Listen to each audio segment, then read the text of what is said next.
Hi there, Brian here. It's Sunday evening. I've got a huge shadow in the background.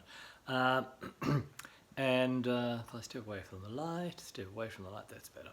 Um, it's Sunday evening. It's nearly 10 o'clock, so I'm off to bed to get 6 hours of sleep. Now, interesting, I've had a good day, and I started the day with a workout and following the MI40 concept of muscle activation, did a set of squats, or did 3 sets of squats, and oh my goodness me, my legs are so tired still. It's got it worse during the day, and I feel quite wrung out myself. So that's really interesting because I've been doing more work with legs over the last few weeks, and I thought they were in better shape, but definitely once you really focus on activating the muscles, you get a completely different effect. So that's exciting because it means that maybe they won't be quite so stickish in a few months of some regular work. Busy day, mowed the lawn, assembled the lawnmower, pushed mower, it's actually worked beautifully.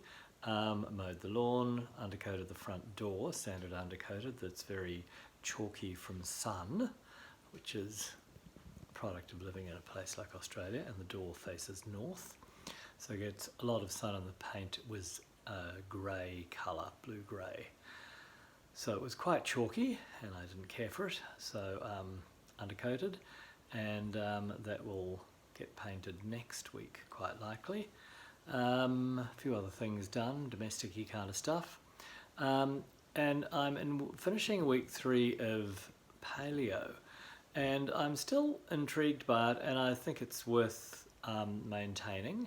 It's interesting, I am feeling a bit drawn to carbohydrates, and I guess that's my body wanting some energy after the workout today. But what I've noticed is I've actually dropped fat and dropped some weight. Now, it's very interesting. So fat is slower burning, and it takes a little while, possibly up to a month, for the body to be fat adapted, so it actually uses fat efficiently as energy, and that can upset your blood profile for a few weeks. So that's worth noting, that if you did make a paleo change and had a blood test, you may end up with not so favourable blood tests from the normal hypothesis that cholesterol is bad for you, although it is the one molecule that distinguishes us from plants. It's essential to the brain and the nervous system, so there is a hypothesis or an opinion that it's actually not, it's perilous to try and control it too heavily, because it's so important as a constituent of the brain. I'm going to say it's about 20% of the brain matter is cholesterol. So you work out for yourself whether you think limiting its flow in your blood is actually a good idea for brain health. But I guess what the flip side of that is, you begin to see, although a gram of fat is 9 calories and protein and carbohydrates are 4.5 calories per gram, which says that fats are denser energy. But what's interesting is that it's hard to eat as much fat by volume, but it's very easy to eat a lot of carbohydrates by volume. So dropping carbs out of the diet for nearly everyone is, they drop weight, boof, like throwing a brick out a window. So what that does confirm is that carbohydrates are dense energy, but they're easy to eat energy.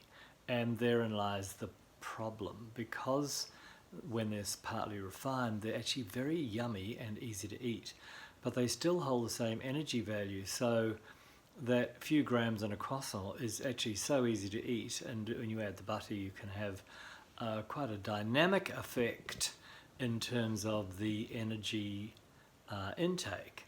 So I'm intrigued to observe how this runs, because the other advantage with paleo keto is that it's highly anti-inflammatory, and that would suggest that starchy vegetables and carbohydrates are inflammatory for most people, and I think that's true.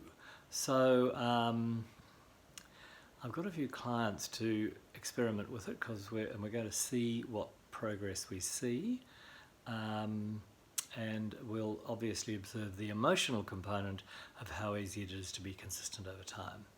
So if anybody is on the paleo keto journey, they're virtually the same. The only thing that's different with keto versus paleo is that keto allows dairy and paleo doesn't, though you can have fermented dairy, and they love cream and butter. That's more please, more please.